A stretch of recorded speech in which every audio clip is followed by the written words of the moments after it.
सुप्रभात बच्चों। तो आइए अब हम पाठ 9 अजंता की सैर का पाठन करें। तो अभी तक मैं आपको यह जानकारी दे चुकी हूँ कि अजंता महाराष्ट्र के औरंगाबाद में स्थित एक गांव है, जहाँ पे हमें बौद्ध स्तूप स्मारक देखने को मिलते हैं। यहाँ पे बौद्ध गुफाएं हैं जो 29 चट्टानों को काटकर बनाई गई हैं। यह विश्व प्रसिद्ध पर्यटक स्थल है। तो आइए हम इस पाठ को पढ़ें, अजंता की सैर। मैं यह भी बता चुकी हूँ कि यह पत्र शैली में लिखा गया पाठ है और पत्र लिखने में सबसे पहले दिनांक लिखा गया है, सबसे पहले पता लिखा गया है, उसके बाद दिनांक और उसके बाद संबोधन और अभिवादन के बाद इसे लिखा गया है। इस पत्र में अनुपमा ने अपने मित्र मधु को अजंता की गुफाओं के बारे में बताया गया है। वह अपने मामा जी के घर घूमने गई थी महाराष्ट्र, वहाँ से वह अजंता की गुफाएं देखने गई थी। प्रिय मधु, नमस्कार। तुम्हारा पत्र मिला, पढ़कर बहुत खुशी हुई कि तुमने दशहरे की छुट्टियों में खूब मज़े किए। मैं और रोहित इस बार दशहरे की छुट्टियों में महाराष्ट्र गए थे, अपने मामा जी के घर। मुझे शुरू से ही मूर्तियों, चित्रों और रंगों ने अपनी ओर आकर्षित किया है। मामा जी के घर जाने के पीछे कारण यह भी था कि इस बहाने हम अजंता की गुफाओं की कलाकारी का आनंद ले लेते। हम सपरिवार रेलगाड़ी से मामा जी के घर जा पहुँचे। मामी जी हमें देखकर बहुत खुश हुईं और हम उन सबसे मिलकर सुबह होते ही हम एक अलग सपनों की दुनिया में पहुंच गए। वह दुनिया थी अजंता के गुफाओं की दुनिया, क्योंकि अजंता की गुफाओं में दीवारों, छतों पर सुंदर चित्र बने हुए थे। जिस तरह की दुनिया हम आजकल देखते हैं, वहाँ के शहर कस्बों की इमारतों की दीवारें आमतौर पर सपाट और कोरी होती हैं, फिर वह चाहे घर हो, ऑफिस या कोई अन्य जगह। शहरों में तो ज़्यादा से ज़्यादा कोई चित्र टांग दिया जाता है। घर में भी अगर बच्चे पेंसिल या रंगों से दीवार पर अपनी कलाकारी दिखाएं तो उन्हें अक्सर डांट पड़ जाती है। एक बार रोहित को डांट पड़ चुकी है। लेकिन अजंता की गुफाओं की दीवारों, छतों को देखकर ऐसा लगता है कि लोगों को कोरी दीवारें बिल्कुल पसंद नहीं थी। सब लोग अत्यधिक प्रकृति प्रेमी थे। दरअसल अजंता की गुफाएं एक अत्यंत रमणीक जगह पर बनी हुई हैं। गुफाओं के अंदर, गुफाओं के भीतर बड़े बड़े कमरे, मंदिर और सभागृह हैं। इन्हीं की छतों और दीवारों पर चित्र और मूर्तियाँ बनी हुई हैं। ये गुफाएं अलग अलग समय में बनी हैं। कुछ गुफाएं 2000 साल पुरानी हैं तो कुछ लगभग 1600 साल पुरानी। तो बच्चों, अनुपमा ने अपने मित्र मधु को नमस्कार करते हुए लिखा है कि इस बार छुट्टियों में वह अपने मामा जी के घर महाराष्ट्र गई थी और वहाँ जाने का एक और उसका कारण यह था कि वह अजंता की गुफाएं देखना चाहती थी, क्योंकि मूर्तियाँ, चित्र और रंगों ने उसे शुरू से ही आकर्षित किया है। वो लोग रेलगाड़ी से मामा जी के घर पहुँचे और उसके बाद अजंता की गुफाएं घूमने गए और वहाँ जाकर उसे ऐसा लगा कि वह सपनों की दुनिया में पहुँच गई है। वहाँ जो अजंता की गुफाएं जो थीं, उसकी दीवार और छत पर सुंदर सुंदर चित्र बने हुए थे। आजकल हम लोग जो घर देखते हैं, जैसे घर में रहते हैं या जिस तरह के दफ्तर या ऑफिस देखते हैं, इमारतें देखते हैं, वहाँ की दीवारें सपाट और कोरी होती हैं। अगर बच्चे भी कुछ अगर कहीं लिख देते हैं तो उन्हें डांट पड़ जाती है। देखिए, अजंता में जो गुफाएं थीं, उनकी दीवार और छतों को देखकर ऐसा लगता था कि उस समय के लोगों को सादा दीवार, मतलब कोरी दीवारें पसंद नहीं थीं। सब लोग प्रकृति प्रेमी थे और गुफाओं के अंदर, गुफाओं के भीतर उनकी छतों और दीवारों पर सुंदर सुंदर चित्र और मूर्तियाँ बनी हुई थीं। ये गुफाएं अलग अलग समय में बनी हुई हैं, मतलब एक साथ ये गुफाएं नहीं बनी थी। ये धीरे धीरे इनका क्रमिक विकास होता गया था। कुछ गुफाएं तो 2000 साल पुरानी हैं और कुछ लगभग 1600 साल पुरानी। तो यहाँ तक तुम्हें क्या समझ में आया? यहाँ तक समझ में आया कि अनुपमा महाराष्ट्र घूमने गई और वहाँ से वह अजंता की गुफाएं देखने गई। और वहाँ पर उसने जाकर क्या देखा कि वहाँ की गुफाएं में जाकर उसे ऐसा लगा कि सपनों की दुनिया में पहुँच गई है। उन गुफाओं की दीवारों और छतों पर सुंदर सुंदर चित्र बने हुए थे। लेकिन आजकल जैसे घर होते हैं वहाँ तो चित्र नहीं बने रहते हैं। वहाँ की कलाकारी देख कर उसे ऐसा लगा कि उस समय के लोग बहुत ही प्रकृति प्रेमी थे।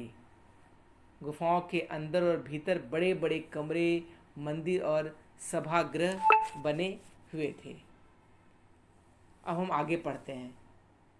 अब अनुपमा मधु से पूछ रही है, क्या तुम जानती हो कि ये गुफाएं किसने बनवाई थीं? वह यह जानकारी लेना चाहती है कि मधु जानती है कि नहीं इसके बारे में। फिर वह इसका जवाब भी देती है कि अजंता के आसपास के शहरों में जो धनी व्यापारी या किसान रहते थे, उन्होंने ये गुफाएं बौद्ध भिक्षुओं के रहने और उपासना करने के लिए बनवाई थीं। किसने बनवाई थी? जो अजंता के आसपास के शहर में जो धनी व्यापारी और किसान रहते थे, उन्होंने बनवाई थी। और किन के लिए? तो बौद्ध भिक्षुओं के रहने के लिए, उनकी उपासना करने के लिए। दरअसल बौद्ध भिक्षुओं को इन गुफाओं में रहकर पढ़ना, पढ़ाना, ध्यान लगाना पसंद था। अब यह प्रश्न उठता है कि अजंता की गुफाओं में ये चित्र और मूर्तियाँ किसने बनवाई? इस बारे में भी बहुत तरह तरह के विचार हैं। कुछ लोग का कहना है कि ये चित्र बौद्ध भिक्षुओं ने बनवाए थे, तो कुछ का कहना है कि जिन व्यापारियों और किसानों ने ये गुफाएं बनवाई थीं, उन्हीं लोगों ने अपने पसंद के चित्रकारों, शिल्पकारों से इन गुफाओं की सजावट का काम करवाया। अजंता के चित्रों के मुख्य विषय क्या हैं? इन चित्रों का मुख्य विषय बुद्ध के जीवन से जुड़ी जातक कथाएं और बौद्ध धर्म है। मतलब इन गुफाओं में जितने भी चित्र बने हुए हैं सब बौद्ध धर्म से संबंधित हैं। लेकिन शायद चित्र बनाने वाले को अपने आसपास के जीवन को सजीव रूप देना भी पसंद था, इसलिए चित्रों में जंगल, जानवर, लोग, राजा, रानी आदि को भी बखूबी चित्रित किया गया है। अजंता के चित्रों को देखकर एक और बात पता चलती है कि वह यह कि उन दिनों के लोग अपने जीवन व उसकी बातों से बहुत लगाव रखते थे। यह भी पता चलता है कि वे लोग लंबी और पतली आँख को सुंदर मानते थे। तो जिन लोगों ने चित्र बनाया उन्होंने क्या किया? उन्होंने उस समय की जो ज़िंदगी जीने की शैली थी, जो जीवन शैली थी, जो जिस तरह से रहते थे, उसको भी चित्रित किया है उन चित्रों में। उस समय जो चित्र बनते थे उसमें लंबी और पतली आँखों को सुंदर माना गया है। और चित्रों में उस समय के रहन सहन, पहनावे, हाव भाव आदि का भी चित्रण है। रोहित ने बताया कि अजंता में बने चित्रों के रंग खनिजों से बने हैं। मतलब अनुपमा अपने मित्र को बता रही है कि उसके भाई ने उसे बताया कि अजंता में जो चित्र बने हुए हैं उसके रंग खनिजों से बने हुए हैं। और खनिजों से बने होने के कारण वे आज भी कुछ समय पुराने ही लगते हैं। वहाँ जो चित्र बने हुए हैं उन चित्रों में लाल रंग के लिए गेरू, पीले के लिए प्योढ़ी और सफ़ेद रंग के लिए चूने का प्रयोग किया गया है। इन्हें पीसकर गोंद के साथ मिलाकर तैयार किया जाता था। नीले रंग के लिए लेपिस लजूली नाम के पत्थर का उपयोग किया गया। यह पत्थर अफ़गानिस्तान से मंगवाया गया, लेकिन नीले रंग का प्रयोग बहुत ज़्यादा नहीं है क्योंकि यह पत्थर बाहर से आता था। अजंता में सबसे अधिक हरे रंग का प्रयोग हुआ है। हरा रंग बनाने के लिए ग्लूकोनाइट नाम के पत्थर का प्रयोग किया गया जो आसपास के पहाड़ों पर मिल जाता था। तो अजंता में जो चित्र बने हुए हैं उसमें सबसे ज़्यादा हरे रंग का प्रयोग किया गया है। कुछ रंगों को बनाने के लिए पौधों का भी प्रयोग किया गया है, जैसे होठों के लिए लाल रंग, लेकिन यह लाल रंग तो अब उड़ गया है। पौधों से बनने वाले रंग जल्दी उड़ जाते हैं। और वास्तव में अजंता के इन चित्रों को कई लोगों ने मिलकर बनाया। तो क्या बताया अनुपमा ने कि यहाँ जो चित्र बने हुए हैं उनके रंग जो हैं खनिजों से बने होते हैं। वास्तव में अजंता के चित्रों को कई लोगों ने मिलकर बनाया है।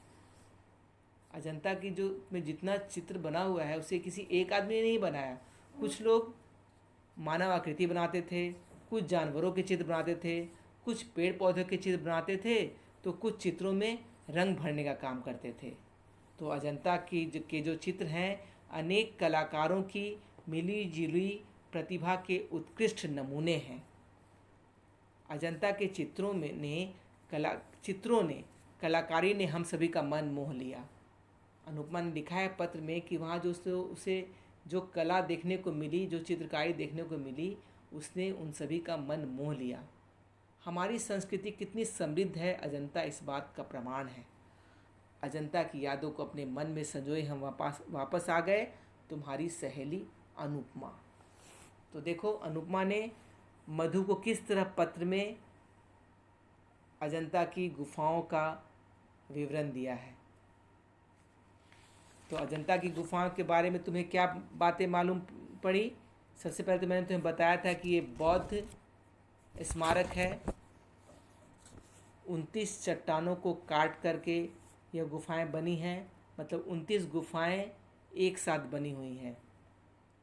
इन गुफाओं की जो दीवारें हैं और जो छत हैं उस पर बहुत सुंदर सुंदर मूर्तियाँ तथा चित्र बने हुए हैं। इन चित्रों से उस समय के लोगों के रहन सहन, हाव भाव और पहनावे का पता चलता है। वो जो चित्र वहाँ बने हुए थे उनमें जिन रंगों का प्रयोग किया गया है वे रंग भी खनिज से बने हुए हैं, इसलिए वे आज भी कुछ ही समय पुराने लगते हैं।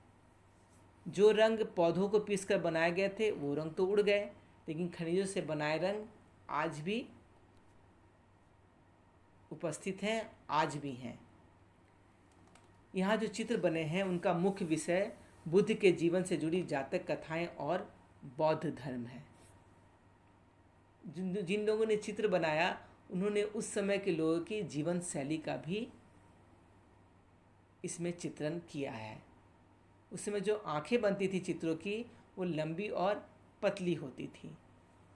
और अजंता में जाकर पता चलता है कि प्राचीन समय भी प्राचीन काल में भी हमारी संस्कृति कितनी समृद्ध थी। तो हमने अजंता की सैर पाठ का पाठन किया। अब हम इसके कठिन शब्दों को पढ़ेंगे और इसके प्रश्न उत्तरों करेंगे। धन्यवाद।